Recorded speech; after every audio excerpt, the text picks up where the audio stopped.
मिलेंगे अगली वीडियो में से और वायरल हमको।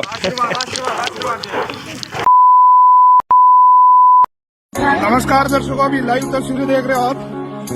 महाकुंभ प्रयागराज के अंदर एक अखाड़े के अंदर आग लग चुकी है और ये प्रशासन बचाव के लिए जा रही है। पूरी फोर्स बल यहाँ पर आ चुकी है। आग बहुत भयंकर लग चुकी है।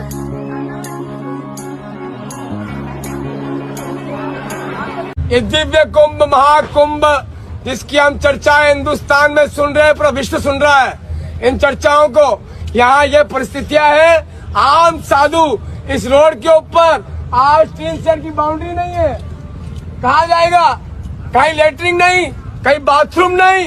क्योंकि परमात्मा के बच्चे तो सभी हैं, चाहे कोई आज हिंदू है, मुसलमान है, सिख या ईसाई है, कोई अमेरिका में है, कोई अफ्रीका में है, भारत या पाकिस्तान, बलोचिस्तान, कहीं पर भी पैदा बच्चे उसके सभी के। और उसने सभी बच्चे उतने ही प्रिय होते जैसे बाप को माँ को अपने छोटे से लेकर बड़े तक चाहे 20 बालक हो एक जैसे प्यारे होते। वो आपस में बेशक लड़ते रहे, लेकिन माँ बाप के हृदय में उनकी जगह जोगी तो होती है। तो इसी प्रकार आज हिंदू मुस्लिम सिख ईसाई बनकर आपस में बेशक हम लड़ रहे हैं, लेकिन परम पिता ने हमें उतने ही प्रिय है और वो चाहते हैं कि इनका ये झगड़ा मिटे, चैन से रहे। तो उसके लिए ये शुरुआत दाता ने कर रखी है। गुरुदेव वो क्या अमर ज्योति जल रही है? हाँ गुरुदेव। और अभी तो रुको, क्लाइमैक्स अभी बाकी है। और ये लूटते हैं लोगों को। ये फिलहाल देखिए प्रशासन मौके पे एक्टिव है। और ये आपके कहने देखिए बड़े भैया दे दिया हूँ आपके कहने पे। आपके कहने पे ऐसे करेंगे आप? ये देखिए भाई एक मिनट, पूरा देश आपने देख रहा है, पत्रकार हम है। और क्या लूट मचा रखी तुमने? क्या लूट मचा रखी है? 500 रुपए लेने लगे 4 किलोमीटर के। 500 रुपए कहाँ लिया भाई साहब? कोई ईमान भी हो इंसान का, ईमानदारी तक 2 रुपये कम कमा लो, लेके आ रहा हूँ। ईमानदारी कमा लो, 2 रुपये कम कमा लो। ईमानदारी से कमा रहा हूँ भाई साहब। कहाँ की ईमानदारी है भाई? इनका एक्शन लो भाई। ये प्रशासन के साथ ही यहाँ पे मौजूद है, प्रयागराज में अपनी पूरी ड्यूटी देने लग रहे हैं भाई। और इन पर भाई करड़ा एक्शन लो, या कुछ भी ऐसा करें। वही देख रहे हैं सब देख रहे हैं। जी देखो भाई, इनको लूट मचा रखी इन्होंने। ये अभी ट्रेलर है, पिक्चर अभी बाकी है, मैं बोला है ना। A few moments later. ये देखिए बहुत ही सुंदर महाराज जी, बहुत सुंदर महाराज जी। ये होना चाहिए, ये होना चाहिए सनातन धर्म के साथ। ये महाराज बहुत सुंदर महाराज जी, ये हमारे संतों को बदनाम कर रहे हैं, असली संतों को। ये देख लो, ये महाराज जी पूछिए इनसे।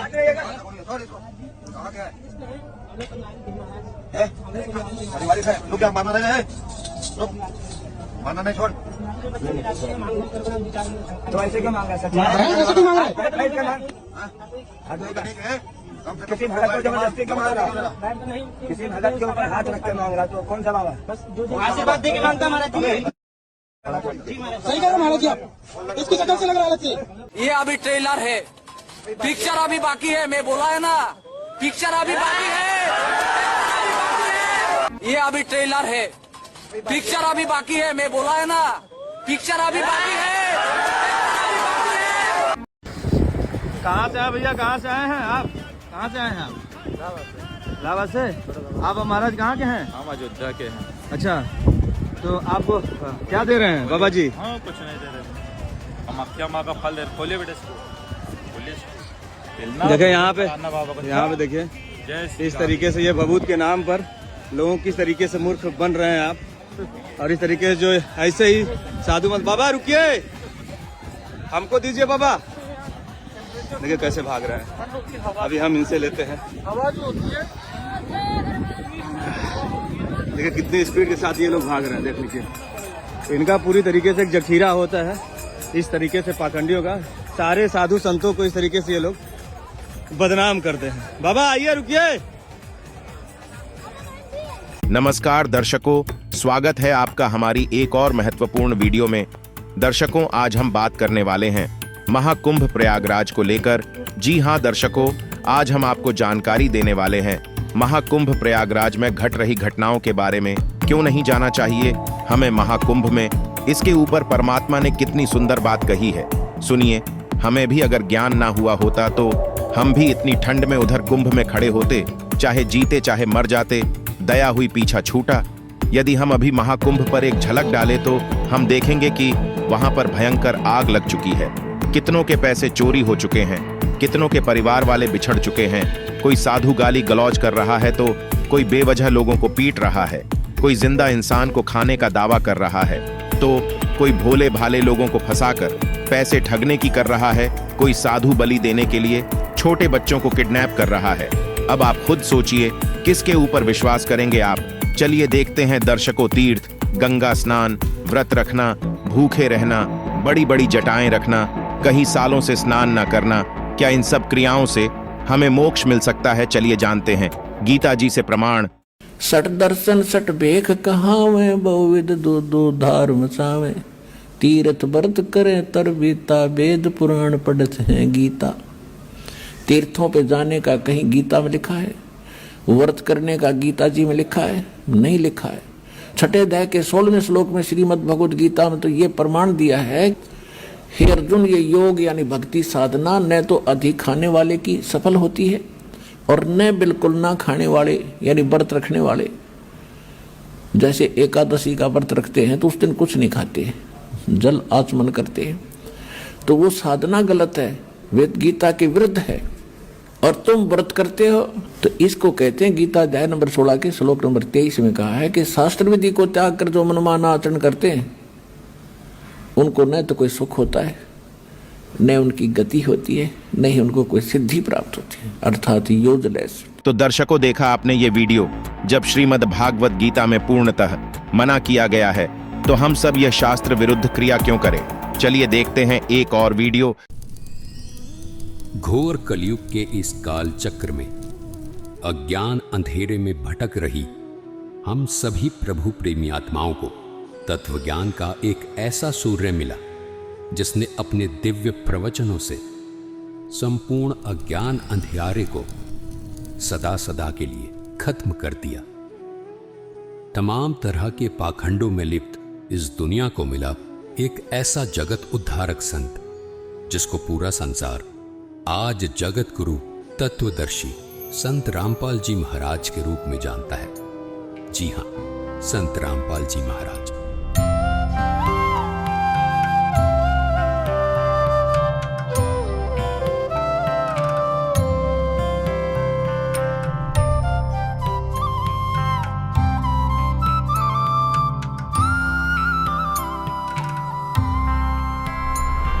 संत रामपाल जी महाराज ने हरियाणा सरकार के सिंचाई विभाग में जूनियर इंजीनियर रहते हुए ही अपने विश्व कल्याणकारी आध्यात्मिक ज्ञान को जनता तक पहुंचाना शुरू कर दिया था। पूज्य गुरुदेव स्वामी रामदेवानंद जी महाराज ने जब अपने सबसे प्रिय शिष्य संत रामपाल जी महाराज को ये आध्यात्मिक ज्ञान जन जन तक पहुंचाने का कार्य सौंपा, तब किसी ने स्वप्न में भी नहीं सोचा था कि ये जूनियर इंजीनियर अब आने वाले समय में जगत गुरु के रूप में जाना जाएगा। सरकारी नौकरी से इस्तीफा देकर अपने आध्यात्मिक सफर पर निकले संत रामपाल जी महाराज के जीवन में संघर्षों ने भी दस्तक देना शुरू कर दिया था, लेकिन फिर भी जन कल्याण को अपना मिशन मानकर घर से निकले इस संत ने कभी पीछे मुड़कर नहीं देखा। संत रामपाल जी महाराज ने अपने कुछ शिष्यों के साथ गांव-गांव, घर-घर जाकर इस अद्भुत ज्ञान की अलख को जगाना शुरू कर दिया। समाज को सरल और साधारण भाषा में परमात्मा का ज्ञान समझ आ जाए, इसलिए संत रामपाल जी महाराज ने स्वयं 20-20 घंटे लगातार शास्त्रों का अध्ययन किया और शास्त्रों में छिपे गूढ़ रहस्यों को समाज तक पहुंचाया। संत रामपाल जी महाराज के अचूक ज्ञान का किसी के पास कोई तोड़ नहीं था। संत रामपाल जी महाराज के ज्ञान के सामने कोई धर्म गुरु टिक नहीं पा रहा था। सब पवित्र शास्त्रों को जनता के सामने उजागर करके संत रामपाल जी महाराज ने सिद्ध कर दिया था कि और ज्ञान सब ज्ञानड़ी, कबीर ज्ञान सो ज्ञान, जैसे गोला तोप का अब करता चले मैदान। जिस तरह कबीर साहिब जी ने सामाजिक और आध्यात्मिक हर तरह के पाखंड को धाराशाही किया, ठीक हूबहू संत रामपाल जी महाराज में भी वो ही झलक देखने को मिलती है।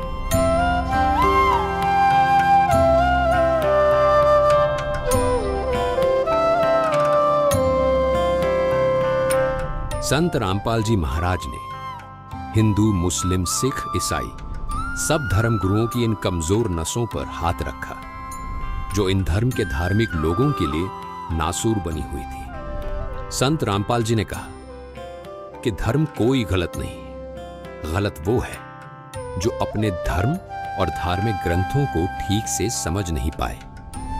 यही भाषा कबीर साहिब जी की भी थी। उन्होंने कहा था, वेद कतेब झूठे नहीं भाई, झूठे हैं जो समझे नहीं।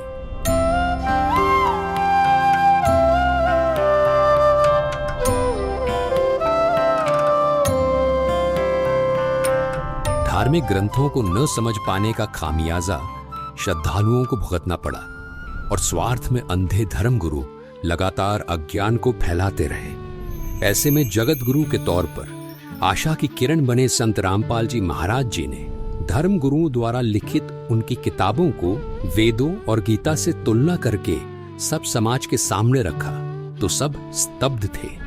आज हम आपको लेकर चलेंगे एक दिव्य व्यक्तित्व की यात्रा पर जो है संत रामपाल जी महाराज।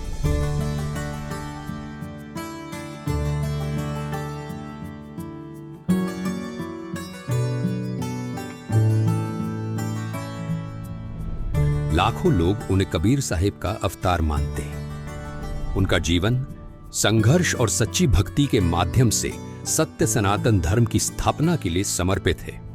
हमारे साथ बने रहे क्योंकि हम जानेंगे कि कैसे संत रामपाल जी महाराज 2032 तक सत्य और आदि सनातन धर्म की पुनः स्थापना के अपने दिव्य मिशन पर अग्रसर है।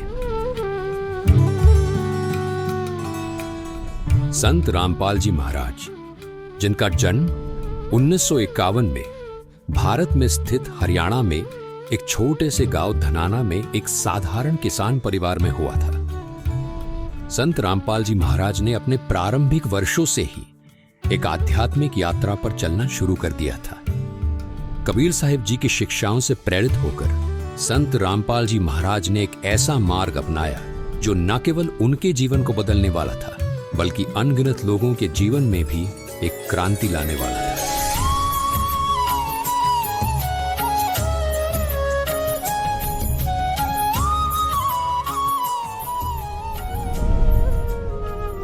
इतनी कठिनाइयों के बावजूद, जिसमें छोटे आरोप और कैद भी शामिल थे, उन्हें देखकर भी संत रामपाल जी महाराज कभी अपने मिशन से नहीं डिगे। कितने संकट झेलने पड़े हैं, दास ने जेल तक जाना पड़ा, झूठे मुकदमों को फेस कर रहे हैं। कोई बात नहीं, परमात्मा हमारे साथ है।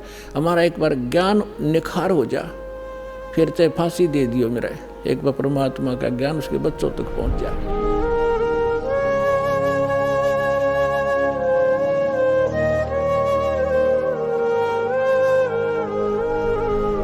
ऐसा ही कुछ कबीर जी ने धर्मदास को भी कहा था।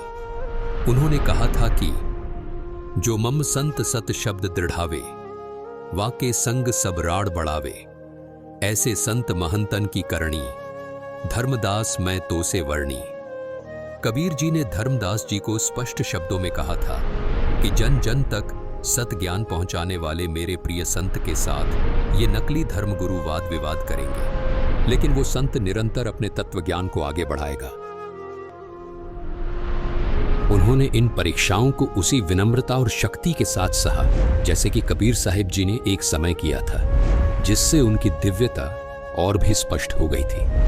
कबीर साहिब जी को भी उस समय शासन कर रहे लोगों ने उबलते हुए तेल के कड़ाहे में डाला था, बेल बांधकर समुद्र में ढकेला था, खूनी हाथी से मरवाने का प्रयास भी किया था।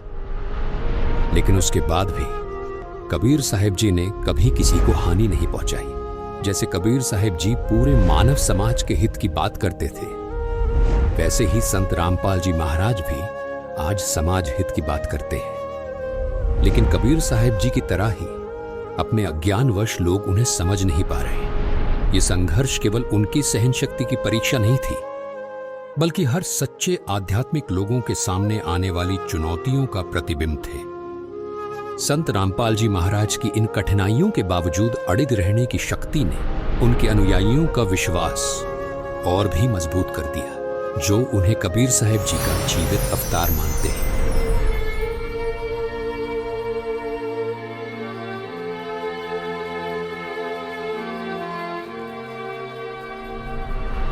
कबीर साहिब जी अपनी शिक्षाओं के लिए पूज्य हैं, जिनमें उन्होंने सच्चे परमात्मा की भक्ति, शक्ति और प्रेम की बातें कही थी। कबीर साहिब जी ने भविष्यवाणी की थी कि वह एक बार फिर मानवता को मार्गदर्शन देने के लिए वापस आएंगे, और संत रामपाल जी महाराज जी के अनुयायी मानते हैं कि ये भविष्यवाणी संत रामपाल जी महाराज जी के रूप में पूरी हुई है। संत रामपाल जी महाराज जी की शिक्षाएं कबीर साहिब जी के ज्ञान से मेल खाती हैं। उन्होंने शास्त्रों का सही अर्थ समझाया है, भक्तों को सच्चा मोक्ष मार्ग दिखाया है। उनके अनुयायी पूर्ण दृढ़ता से ये विश्वास करते हैं कि वे कबीर साहिब जी का अवतार हैं, जो मानवता को सही दिशा में ले जाने के लिए आए हैं। लाखों भक्त ये गवाही देते हैं कि संत रामपाल जी महाराज की शिक्षाओं के माध्यम से उन्हें अपने सबसे गहरे आध्यात्मिक प्रश्नों के उत्तर मिले हैं। उनके जीवन में शांति आई है और उन्हें वास्तविक मोक्ष मार्ग मिला है।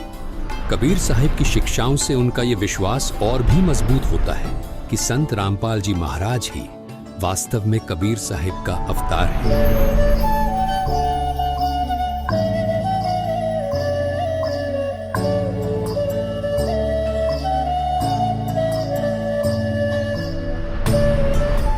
संत रामपाल जी महाराज का मिशन अपने आप में एक क्रांति है। 2032 तक वो पूरे विश्व में सत्य सनातन धर्म की स्थापना करना चाहते हैं, एक धर्म जो कबीर साहिब जी की भक्ति पर आधारित है।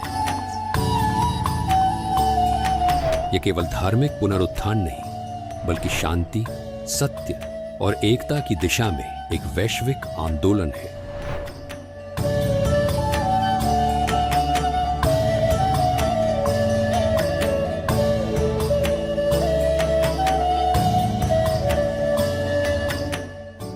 संत रामपाल जी महाराज जी ने इस लक्ष्य को प्राप्त करने के लिए एक स्पष्ट रोड मैप तैयार किया है, और वो रोड मैप है ज्ञान गंगा, जिसमें सभी पवित्र धर्म ग्रंथों का सार है।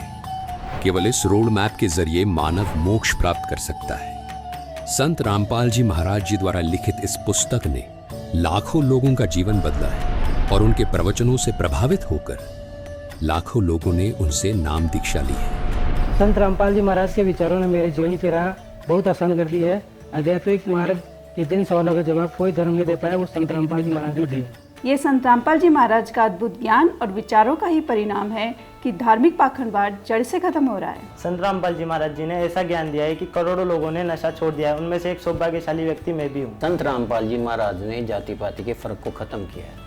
उनके आश्रम में हर आदमी अपने आप को सिर्फ मानव सोचता है, कोई जाति का भेदभाव नहीं है। संत रामपाल जी महाराज ने अपने ज्ञान और विचारों से लाखों पिताओं के कंधे पर रखे दहेज रूपी बोझ को एक पल में उतार दिया। कोटि कोटि नमन ऐसे संत को। संत रामपाल जी महाराज के विचार और अद्भुत ज्ञान का ही परिणाम है कि आज धार्मिक पाखंडवाद जड़ से खत्म हो रहा है। संत रामपाल जी महाराज ने ऐसा अनमोल ज्ञान दिया जिससे करोड़ों लोगों का नशा छूट गया है। उसमें एक सौभाग्यशाली व्यक्ति मैं खुद भी हूँ। संत रामपाल जी महाराज ने जाति पाति के फर्क को खत्म किया है। हर जाति का आदमी उनके आश्रम में अपने आप को सिर्फ मानव समझता है। संत रामपाल जी महाराज के विचारों ने मेरे जीवन की राह आसान कर दी। आध्यात्मिक मार्ग के जिन सवाल का कोई जवाब कोई धर्म नहीं दे पाया, वो संत रामपाल जी महाराज ने। संत रामपाल जी महाराज कहते हैं, समय आ गया है कि दुनिया सच्चे मार्ग को पहचाने। 2032 तक पूरे विश्व में सत्य सनातन धर्म की स्थिर स्थापना हो जाएगी, जिससे एक नए युग की आध्यात्मिक जागृति और वैश्विक भाईचारे की शुरुआत होगी। उनके शब्द एक बेहतरीन भविष्य के लिए दिव्य आश्वासन की गूंज है। संत रामपाल जी महाराज जी का जीवन आशा, साहस और दिव्य ज्ञान का प्रतीक है। 2032 तक पूरे विश्व में सत्य सनातन धर्म की स्थापना के लिए उनका ये मिशन हर उस आत्मा के लिए एक आवाहन है जो सत्य और मोक्ष की तलाश में है। इस आध्यात्मिक क्रांति में हमारे साथ जुड़े और आइए हम सभी एक साथ चलें उस मार्ग पर जो हमें जीवित कबीर साहिब जी अर्थात संत रामपाल जी महाराज जी ने दिखाया है। दर्शकों, सत्य सनातन धर्म 2032 तक कैसे प्रतिष्ठित होगा, ये जानने के लिए देखिए कंप्लीट सीरीज सनातनी पूजा के पतन की कहानी संत रामपाल जी महाराज की जुबानी। ये सीरीज सन्यासी 10 नाम कहावे, शिव शिव करे न संशय जावे। निर्वाणी नी कच्छ निसारा, भूल गए हैं ब्रह्म द्वारा। यो भी वैदा है वैदे से भेद अलैदा, यो भी वैदा वैदा क्यों जाना, हम सतगुरु बैठे नू जाना। गरीबदास जी की वाणी दास आपको सुना रहा है। अब क्या बताते हैं, कंठी माला और मृगछाला ये सिर पे जटा रखा हुए हैं। ढोलक ताल झालरी पीटे ताना री री गावे हैं। ये भक्ति का साधन है। तन के योगी मन के भोगी, गुल्लर पेट पड़ावे हैं। गुज बीरज का मरम न जाने, ये भद्र बेख बनावे हैं। करवा और कॉपी न लिए जा, बनखड़ गुफा बनावे हैं। खुदा कुत्ती घट में दूती, फिर गृह द्वारे आवे हैं। तो परमात्मा कहते हैं, घर त्याग दिया जंगल में जा बैठा, सांझ तक कर देगा एक दिन पूरी। अगले दिन भूख लग गई गजब की, और फिर लेकर लोटा जोड़ी ठा गए गृहस्थी के द्वारा होगा, दिए माई दिए माई।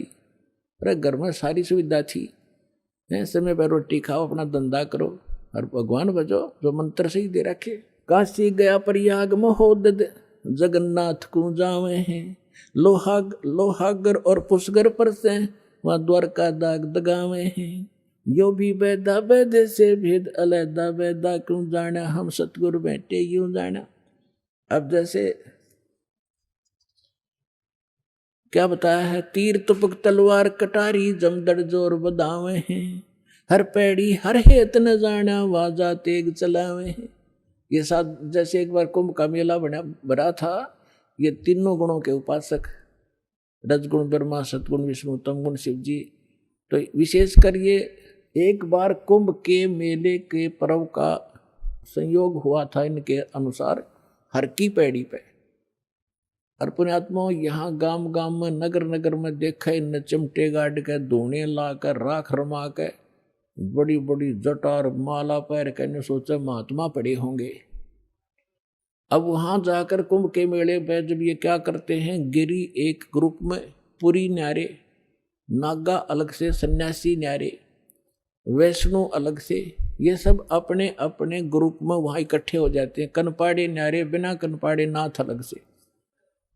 और वहाँ ये क्या करते हैं कि जो समय होता है स्नान करने का, जिस भी सरोवर में ये बनाते हैं अपना जुगाड़ सा, तो हर की पैड़ी हरिद्वार में बन गया एक बार, बहुत पहले की बात है। तो ये स्नान करने के लिए वहाँ पहुँच गए अपने अपने ग्रुप में।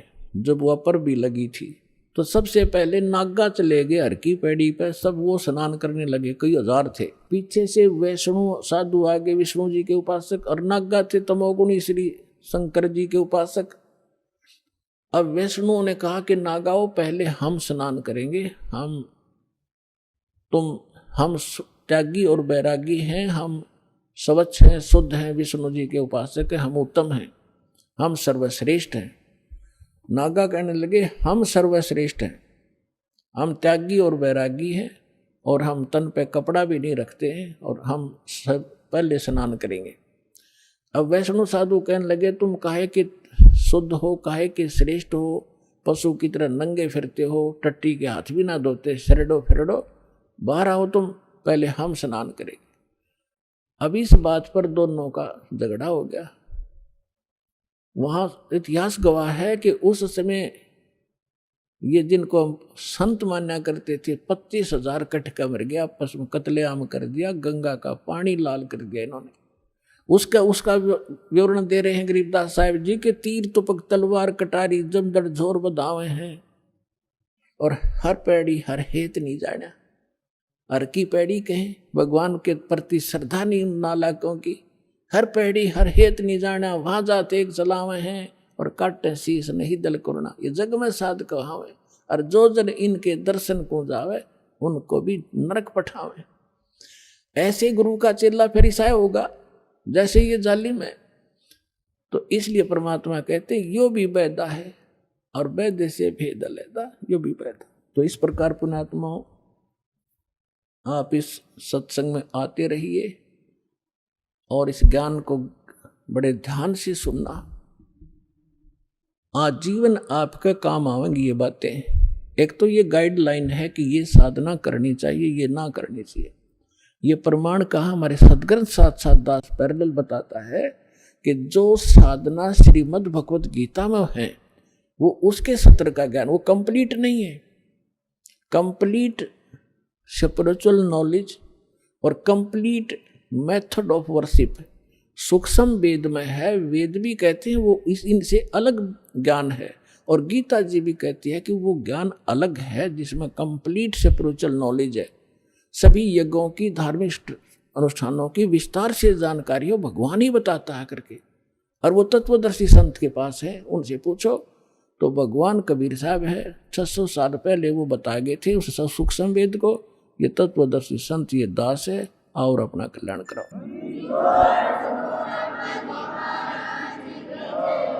पुण्यात्माओं, सौभाग्य आपका, राम नाम की चर्चा अपने सुनने को मिल गई ना। सारा दिन इस पेट के धंधे में दादे मर गए, पड़दादे मर गए, 2 रोटी के लिए सारा और भूत बने फिरते हैं।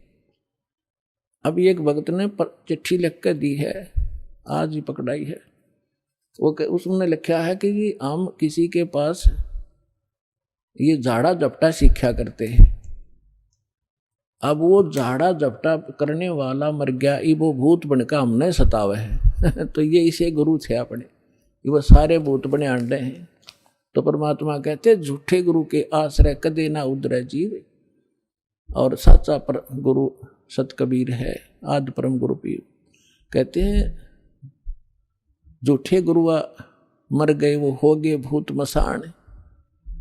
तो पुण्यात्माओं, प्रत्येक ज्ञान और इस परमात्मा के महिमा को ध्यान से सुनो।